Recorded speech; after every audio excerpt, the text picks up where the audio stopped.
What is up, guys? It is Take a Loop bringing you, I don't know, a Raw review. I'm trying to exactly see like what the hell this video will be and where the hell the microphone is. Okay, so I can't quite work it out yet. So I'm just going to be speaking as loud as possible for the duration. Essentially, right, this is exactly what's going on. Let me move in closer. Jesus Christ, this is unprepared bullshit that Google Plus wouldn't show me where the microphone was. But as you can see, I'm in a different location today, an undisclosed location. Really wanting to give you thoughts on, WrestleMania 32 and Raw as a whole, everything really. Um, it's not easy, and it's kind of crazy to think that, you know, the biggest wrestling event of the year has just happened, and quite frankly, you know, it weren't all that, in my opinion. A lot of people said, "Oh, it was good, it was good, it was good." I don't think it was, and we'll start off with the reasons why I thought it wasn't good. For starters, a lot of weird booking decisions, and this not necessarily with the weird booking decisions, but the trend of stupidity and weirdness carried over into Raw. I mean, almost every match went the opposite of the way it should have done. I mean, Zack Ryder winning the IC title, I'm not going to complain about that. I mean, I'm happy for the guy to have his WrestleMania moment and stuff like that. But good God, man, at least, how can I say as I'm zooming in here, trying to fucking locate this mark, I don't think that it is entirely good enough. Hello webcam, hello Mike. But yeah, basically, I don't think that giving Zack Ryder the title and then essentially just, you know, getting it off of him the next night on Raw is a good way to go about it. See, this is what the problem is with WWE right now. They refuse to risk and they refuse to like do crazy shit. I mean, hell, if you're gonna make the decision to put Zack Ryder over in front of 100,000 people, why why not stick with it and see how long you can run him as the underdog champion? And hell, all right, I get that someone like Baron Corbin has already debuted. Don't get me wrong. I would have personally liked to see Kane win the Andre the Giant Memorial Battle Royal, but it's good to bring someone up from NXT. But why don't you have Zack Ryder as an underdog champion, right? And then have someone like Baron Corbin come up and beat him, or another heel from NXT. Maybe even I know Samoa Joe is not young, but he still probably needs to be introduced to the WWE audience who don't watch NXT or who are blissfully unaware of TNA, which you'd be surprised is a lot of people. Now, basically, apart from a load of special entrances and stuff like that, it was crazy. The ladder match itself at WrestleMania was really, really good. Although I feel like they should have given Kevin Owens and Sami Zayn a chance to go one on one. I really do. I mean, Vince has been known for kind of making random off the cuff decisions over the last few years, no more so than the ending of the streak. To put Zack Ryder in there and then have him win the thing is just weird and crazy. You know, I wouldn't have complained if Sami Zayn won the belt, for example. Just do something, and you position Kevin Owens to lose the belt. Fair enough. But then the next night on Raw, you have him contesting for the WWE World Heavyweight title, which is all well and good again. But if he's not going to be positioned for a run at the belt, then what the fuck, man? Like, they're not gonna do anything with him. All right, he's gonna have a really really good feud with Sami Zayn. We all know these guys can work, but the point is, and the overriding factor is that it's just going to be because of WWE's shit booking and time constraints. They're not going to let these two work. They're not going to let these two show their passion for their craft in the ring. They're not going to let it happen. Right? That match is not going to get 20 minutes on the SummerSlam. It should. The hell, it should get half an hour on SummerSlam. Or fucking Battleground, or whatever the fuck they want to end up with it. Money in the Bank, Payback, whatever the next fucking gimmick pay-per-view is. Extreme Rules, whatever, right? But, I don't know, it's just ridiculous. And, moving on from that, the actual match was good, but then there's air matches on the pre-show. Okay, so what? Brie Bella's retired now, is she? On the pre-show? I mean, okay, I'm not asking for the 10 Divas tag team match to be on, the live show per se, but would it have really made a difference? Mania overran fucking by a bare minutes anyway. Don't get it twisted. The Rock having a 6 second match against Eric Rowan is fine, I suppose, if you like nostalgia and stuff, but you relegated the US title match, the same title that John Cena spent this time last year when John Cena won the actual fucking belt. When John Cena won the belt, it was all good. It was all good in the hood.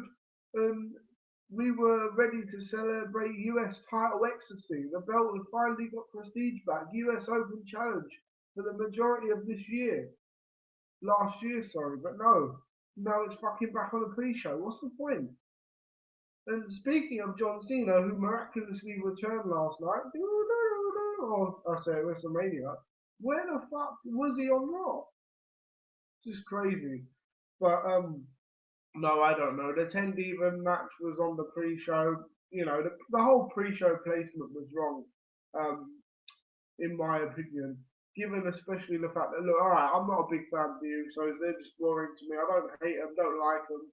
But, you have a most decorated tag team of all time in the fucking Dudleys, essentially on the pre-show. Well, no, they weren't essentially on. They were. So, that's bad for me, for starters, that the shit booking decisions. The US title on the pre-show, the Divas on the pre-show, because no offense, right? I know that many of you might not agree, and that's fine if you don't. But for me, the intrigue of seeing Lana wrestle for the first time warranted a place on the main show, in my opinion. That's all I've really got to say. The New Day versus the League of Nations at WrestleMania. It was a pretty spectacular match. I marked out for the fact that they came out wearing Super Saiyan armor, yeah, Saiyan armor from Dragon Ball Z. A lot of people might not know that, but you know, why do you have the League of Nations win? Oh, mate, here's the thing: don't have the League of Nations win because no one gives a shit anyway. Barrett is exiled now. We'll speak more about that later. But fucking, oh my god! And at least, you know what? At least put the belts on the line, man.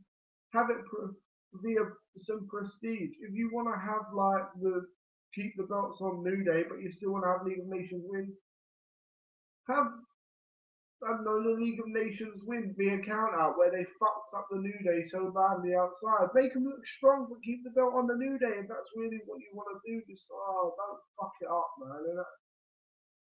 And a New Day win, the tag titles on the line, or a League of Nations DQ win if the belts were on the line, would have been the way to actually go about this match. But no, they take one of the only routes that mess it up, right? I don't know. This is gonna seem like I'm complaining about every match, but for me, like it's justified. Like, and that brings me on to my next point. How the fuck does Sasha Banks not walk out of WrestleMania the women's champion? I like Becky Lynch as well. If Becky Lynch won the title for whatever reason, I would not I would not be against that. But here is Sasha, a girl that obviously has a passion for the business, as does Becky Lynch, as does Charlotte. You could tell that by her pseudo babyface promo, if you will, on Raw. Not a turn because she went back to being heel like a second later, but you know she's wearing her ring gear inspired by Eddie Guerrero, and she's getting an entrance with Snoop Dogg for fuck's sake. Right? Come on, man.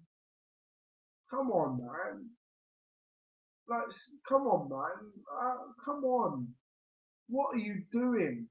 And shenanigans as well. Like Ric Flair, do you really have to get involved on the grandest stage of them all? That being said, the match was phenomenal. Probably the best match of the night. And I swear to God, being being someone who was around and young and growing up in the Attitude Era, obviously I still think of myself as being young right now,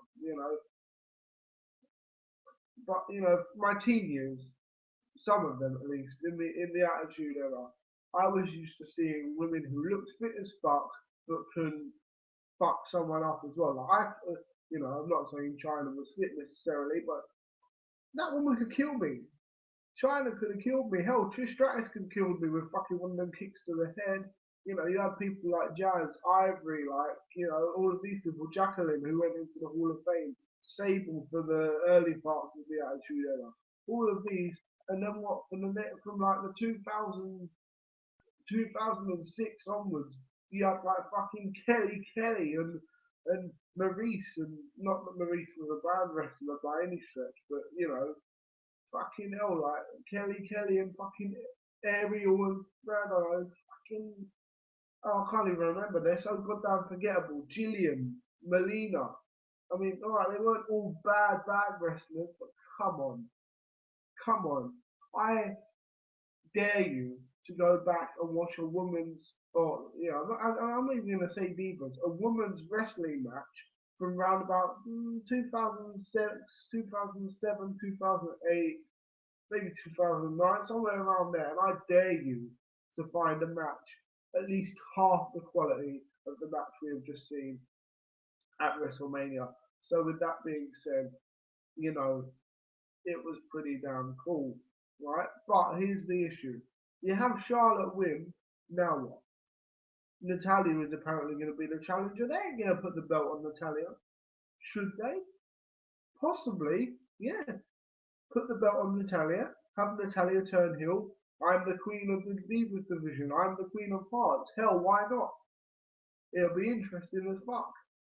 I've dethroned the young cub. Now I'm the lioness. I'm taking back my place on top of the Divas mountain. Why not? But if you're not gonna have Bailey debut the next night on Raw, what is the point? Have Sasha win the belt like she should have, and that is really that per se.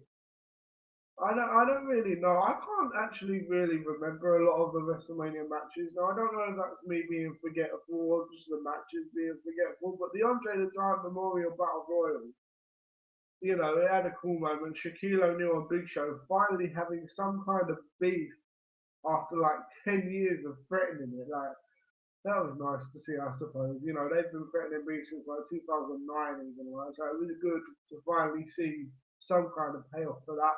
Baron Corbin wins. I've got no complaints. It was what was expected. A filler battle royal with nothing really substantiated to it. But Baron Corbin does indeed win and now has debuted on the main roster. The Lone Wolf is here.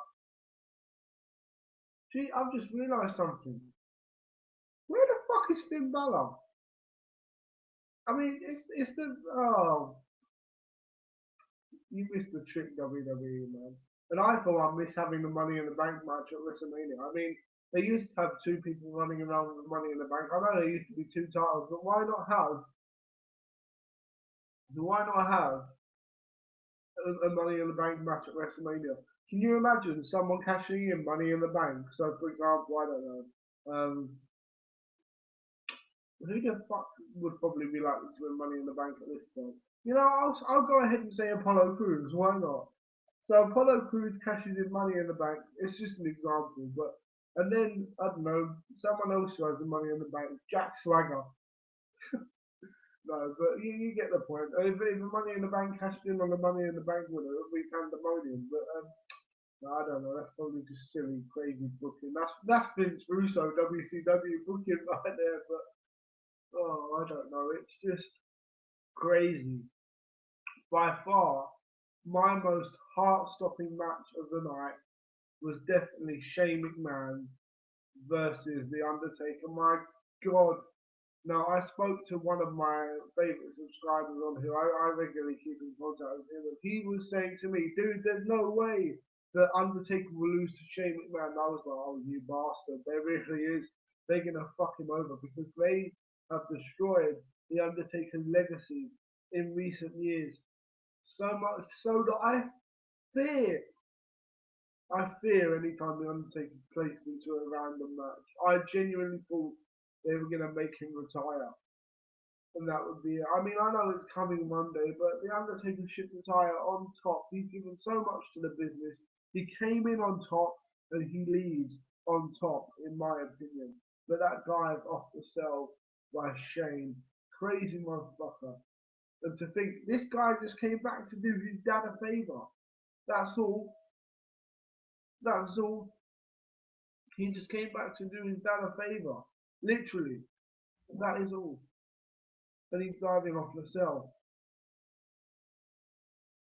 I don't even know. I suppose post match with the New Day when Stone Cold and Shawn Michaels and all them guys came out was kind of cool. I mean, Xavier Woods getting a stunner. Fair enough. Not much in the way of surprises, in my opinion, but you know, The Rock definitely and John Cena's return. And Bray Wyatt, actually, I don't think he was due anywhere on the card. It's nice to see him actually doing something, but I don't know what went on with Bray Wyatt the next night on Raw. We'll get to Raw in a minute as soon as we discuss Triple H versus Roman Reigns. I'm going to keep this short and sweet simply because I don't want the video to be too long because I don't want you guys to get bored. But Roman Reigns, in what world are you positioned to win the title? And you don't need to be, and excuse the nose because I've got a cold, but you don't need to be, you know, Vince's chosen person to win the title. Why? You need to have a following with the fans. Zack Ryder would make a better WWE champion than Roman Reigns. Did you hear the boos? And if you haven't seen any live footage, yeah, and I mean footage taken by like fans on their cameras and that kind of thing, right? If you guys haven't seen that yet, then I implore you, I beg you to go seek that out, and you will see the boos raining down on Reigns. And actually, if you go around and seek the various live reaction cameras, so for example, you guys know what live reaction is, but people who were actually there live, who recorded their reactions throughout WrestleMania and then edited together to create a montage of their best reactions and stuff like that. All throughout the match, all throughout the event, and all throughout the matches, even probably the ones I foolishly forgot. And no, I have not forgotten Jericho beat AJ Styles. Please allow me. Thinking I forgot Jericho and AJ Styles. I did not forget Jericho and AJ Styles, but no, because it ties into a later point. But everyone was like, yeah, fuck yeah, yeah, fuck yeah, and all that shit throughout the whole event. And then basically, as soon as Roman and Triple H came on, they were like,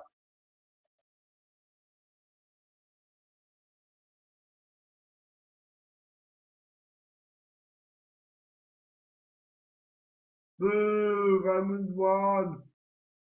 Boo. It's ironic, really, because you have all these fireworks going on, and well, everyone's just glum as fuck.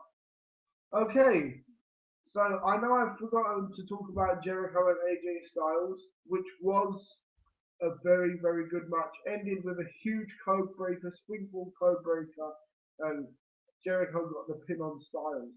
Was that the wrong decision? Yes and no. Simply because AJ obviously is new, and I can't believe you can call a guy that's been around for donkeys new, but whatever. That seems to be what they're going with. AJ Styles, who's never been in WWE before.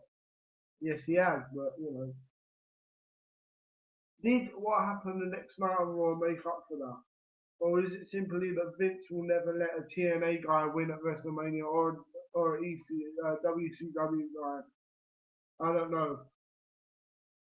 I don't know. Paige is undefeated at WrestleMania. AJ Styles is not. Oh, I remember. Okay, basically next night on Raw, Vince McMahon's all around. Like he comes out, and the Authority are not here tonight. Shane comes out. God knows how he can walk after he jumps off the cell. I don't even know, man. I don't even know. But this just felt like a night of repeats. But Vince says Shane was in charge pretty much. And, you know, I haven't actually got myself any notes up here. But the Raw is lackluster, to say the least. I really do believe that. I mean, Shane's Raw felt a lot like fucking Vince's Raw, you know?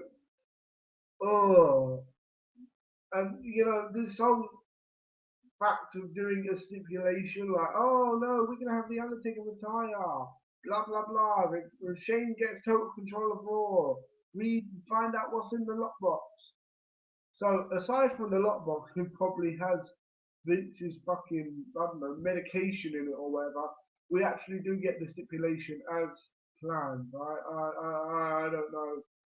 Oh, I really don't know. I mean, crazy. Shane McMahon in charge of Raw, and that is where a segment ended. Then guess what? We finally get the match that we should have got last night. Well, we did get that match last night, but for the tag team titles. And this time it goes as it should have done last night. New Day get the win, but that is all. That is not all what happened here. Bad News Barrett, as I like to call him, gets ousted. Probably written off WWE TV now, considering he's leaving in June. So enjoy your 2 months paid vacation, basically, dude. What a shame. Barrett has been in WWE for 6 years and maybe more in developmental, right?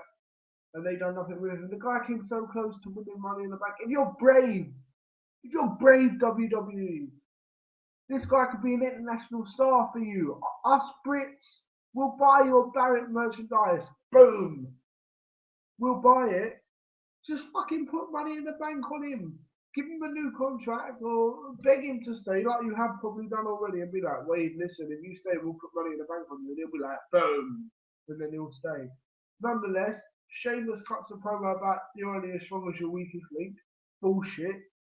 Fucking, oh, I don't know. Barrett gets eliminated, fucked up, and then out come the Wyatts who beat down on the League of Nations. Is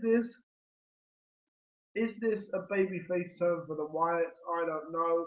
I suppose it can be something. Hell, I'd love to see Bray as a babyface. He's got that cult following already, so I don't know, man. Would it work out as good? I don't know. Renee Young chases Vince McMahon in the back and says, Vince, why are you leaving? Vince McMahon says, I'm leaving before this show fails, god damn it. I'll leave that up to you whether you think that was the right decision or not. Out next is Summer Rae, who is she meant to be relevant? Nonetheless, she trash talks Sasha Banks. Out comes Sasha Banks, wins with a bank statement, and that is all she wrote. Why is Sasha not getting a rematch? Is it because Bayley's debuting later? No, because Bayley didn't debut, even though you had the whole band saying, "Hey, Bayley," and all that kind of nonsense. No, no Bayley,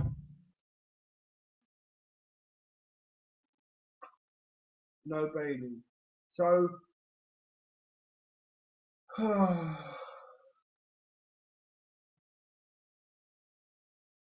don't know. Next, though, we did have Apollo Crews versus Tyler Breeze, who is another NXT talent, seemingly getting fed to Crews. which in itself isn't a problem. But the thing is, Cruz won and he was impressive, but he didn't seem to, on TV, it came across as though he was underwhelming with the crowd.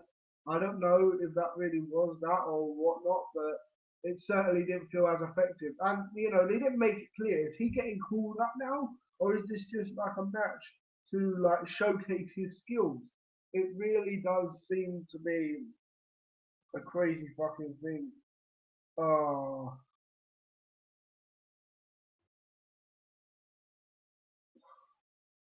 Reigns is out next, and you should hear the boo, boo, boo. And he basically does John Cena's promo, but with no charisma. If anyone wants some, they can come get some. Out comes Jericho, who wants some. Blah blah blah.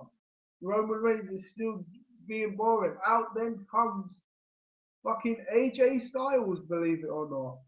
And Jericho and him still got this feud going on, man. It's getting a bit funny now. They do not like each other one bit. But then next out comes Sami Zayn or Kevin Owens, then Sami Zayn. Was there one more? No, no. And it was all good, man. And yeah, basically,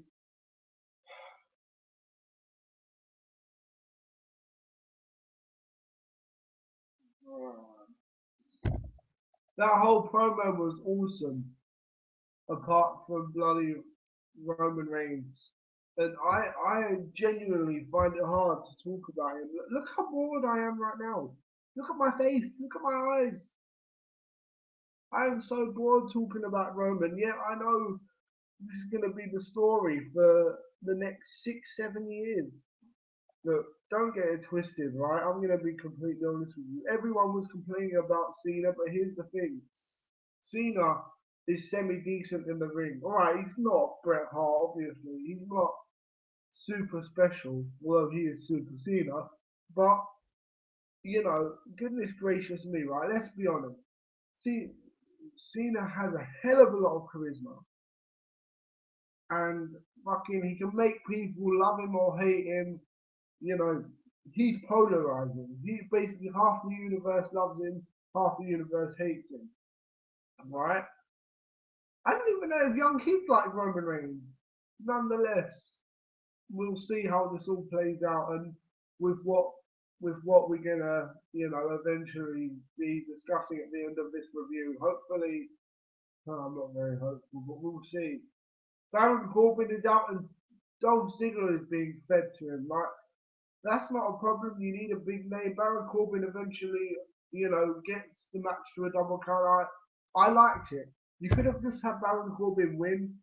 No. Well done, WWE. One booking decision you made right is that you actually got Baron Corbin over as a vicious, aggressive beast who will take out anyone. That's what needs to be done. I mean, loads of NXT, and loads of NXT like fucking ah, loads of NXT debuts and things like that. It was good, but at the same time, all the good work is undone simply because of Roman Reigns. I don't know. Maybe I'm like fucking putting too much into it, but Zack Ryder is out next, and he basically cuts a promo about how happy he is to be Intercontinental Champion. And I've already spoken about this in my earlier on in the review with like the WrestleMania 32 part and the WrestleMania 32 section. But here's the thing, right? Why on earth? Why on earth would you put the title on Ryder for him to lose to Miz? And hell, why would you put the title on Miz? The only bright spark out of this is now Maurice has returned to seemingly be the Miz's valet, which plays off of a good real life reality aspect. Gives Miz the right to be that successful Hollywood heel, and if they ever want to turn him face again, which they don't need to right now, if they ever wanted to, all they'd have to do is have him defend his wife's honor. Very, very good. But he doesn't need the belt. It should have stayed it should have bloody stayed on Zack Ryder nonetheless. I don't know. But next we did have the official presentation for the WWE Divas, what, excuse me, blasphemy, women's title. The belt doesn't look all nice. I just don't know why they didn't bring back the initial belt. I mean, I get that there's all this thing in sports these days about equality with the men, so maybe they wanted the women's title to look like the men's title. You know that is fair enough, but I don't know.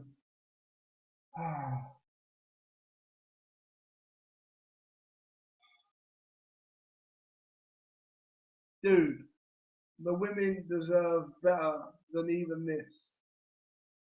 There was chance of women's wrestling. Why? Why don't you have a battle royal to be the number one contender? I liked it. I did, but Charlotte broke character and addressed the fact that the women in WWE wanted women's wrestling, wanted to be women's wrestlers, wanted to be wrestlers even rather than divas. I like it. Don't get me wrong. I'm happy with that, but don't break character, Charlotte. You're the biggest female heel in the company. Don't break character. But I suppose it's not that much of a big deal. As mentioned earlier on, The Miz won the fucking Intercontinental title, so maybe Natalia can win the women's title. You never necessarily know. After that, we have the Dudley Boys and the Usos, a repeat of the WrestleMania 32 match. It was boring, man, underwhelming. It felt like filler, and the match actually fucked up.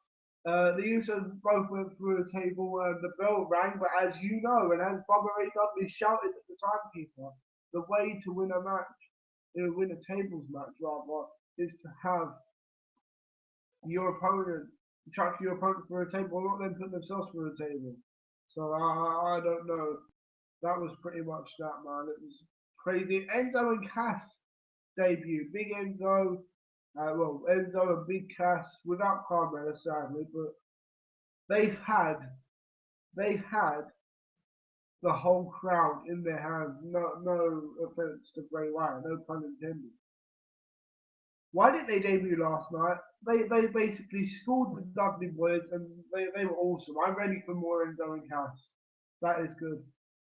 Kevin Owens put Sami Zayn through a table backstage, which means Sami Zayn will not be fit for the Fatal 4-Way match. So we got a replacement, and Cesaro returns in the Fatal 4-Way match later on to determine the number one contender for Roman Reigns' WWE World Heavyweight title. Jericho, Styles, Owens, and now Cesaro. My God, Cesaro can wrestle. I've said it a million times. It was a great match. In the end, AJ Styles walks away with the victory, which for me is the WrestleMania weekend was good, but that's the whole reason. It kind of underwhelmed. And the reason for that is that come on, man, look me in the eyes and tell me that Vince McMahon is going to let a TNA guy, a former TNA guy, win the big one, win the belt. I mean, all right, we don't believe he'll win. We didn't even let the guy win at WrestleMania. And we even met. I at least want to go into an event thinking there's a chance, a chance of Roman Reigns losing that belt. I don't believe that. This is the same man that made the decision to end the Undertaker's 20-year streak 20 minutes or even 20 fucking seconds before WrestleMania 30 went on air. This is the same guy that wouldn't let a legend in Sting win a single match in WWE. He won a tag match with John Cena by DQ, but he didn't win one singles match, not even one pay-per-view match. He won a tag team match by DQ. That's jobber status. So you really think Vince is gonna fucking let AJ Styles win? Because I don't. Hopefully the match gets changed to add Jericho in as a triple threat. I mean, I don't believe he'll let Jericho win because Jericho's a part-timer, but you gotta do something, right? Because this Roman Reigns shit needs to stop. Anyway, guys, sorry if this review has been a bit late and a bit fractured. Various technical issues prevented me from getting it out to you sooner. Sorry if I'm a bit bloody weird and that today. I'm under the weather, as you can probably tell. Look at my fucking hair, man. It looks like a pineapple. But I know I'm under the weather. I'm hating on WWE right now. Maybe just because I am under the weather. Maybe it's making me a bit more cynical. But they only got a few things right at WrestleMania 32. Don't let a few good moments, in my opinion, sour your perception. It was terrible booking all night long. There was no fucking substance to it all. And unfortunately, Roman Reigns is our WWE champion. Anyway, guys, if you have enjoyed this review, don't forget to rate, comment, and subscribe. I'll see you next Monday for a Raw preview. Until then, we have loads of content on the channel, such as my career and various other bits and pieces, where it's actually heating up at the moment. The Rock invaded our career yesterday, so let's see if Joe Everyman can at least make his WrestleMania dream come true. I'm out. Peace.